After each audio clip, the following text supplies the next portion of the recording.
මේ දවස්වල අපිට නිතරම ඇහෙනවා මේ එල්ලිනෝ තත්ත්වය ගැන.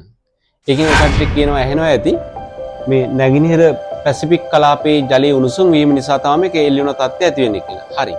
මේක වෙන්නේ මෙහෙමයි. මේක පැසිෆික් සාගරය. මේ පැත්තෙන් ඇමරිකාව, ඕස්ට්‍රේලියාව, ඉන්දියාව මේක අපේ මුතු ඇටි. ඔකට දන්නවා මේක සමකය. අපි හිතමු ඔයා මේ හරිය ඉන්නවා කියලා. right. ඔයාගේ මේ පැත්තෙන් east මේ පැත්ත west. සාමාන්‍ය මේ පැසිෆික් සාගරේ මේ ඇමරිකාව පැත්තේ ඉඳලා ඕස්ට්‍රේලියාව පැත්තට ගමන් කරනවා trade winds. එන්න මේ. ඒ කියන්නේ උණුසුම් සුළං. මේවා නිකන් ගමන් කරන්නේ මේ ජලය වාෂ්ප කරනවා. ඒ වගේම මේ පැත්තට රස්නීය වතුර ගමන් කරනවා මේ ආසියානු කලාපය. මේ ජලය වාෂ්ප වීම නිසා ඉහළ හැදෙනවා වලාකුළු.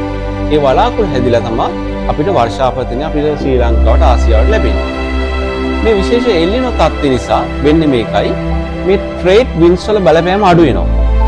බලපෑම අඩු වුණාම වෙන්නේ මේ වෙස්ට් සයිඩ් එකේ තියෙනවනේ මේ රත් වෙච්ච වතුර, ඒ රත් වෙච්ච වතුර නැවත ගමන් කරනවා මේ නැගෙනහිර පැසිෆික් කලාපයට.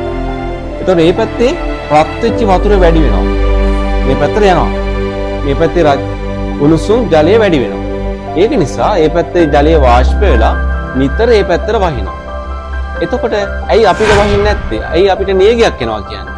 ඒතර ඒකේ වෙන්නේ මේකයි. දැන් මං කිව්වා අර එල්ලිනෝ තත්ත්වය නිසා අර ට්‍රේඩ් වින්ඩ්ස් වල බලපෑම අඩු වෙනවනේ. එතකොට මේ ට්‍රේඩ් වින්ඩ්ස් නිසානේ මේ ජලය වාෂ්ප වෙන්නේ. රත් වෙච්ච කුලන් නිසානේ මේ ජලය වාෂ්ප වෙන්නේ. ඒ වාෂ්ප වෙන ප්‍රමාණය අඩු වෙන නිසා වලාකුළු හැදෙන ප්‍රමාණය අඩු වෙනවා. ඒකෙන් අපිට වර්ෂාපතන අඩු වෙනවා. ඉතින් අපි ඉන්නේ ඉන්දියන් සාගරේ. ඒතර අපි වටේම මුහුදු තියෙනවා. කාලගුණය කියන එක අපි දන්නේ නැහැ. අද දින තත්ත්වය වෙනස් වෙන්න පුළුවන්. ඉතින් අපි ශ්‍රී ලංකාවේ සිදුවන බලපෑම අඩු වෙන්න කියලා ප්‍රාර්ථනා කරනවා.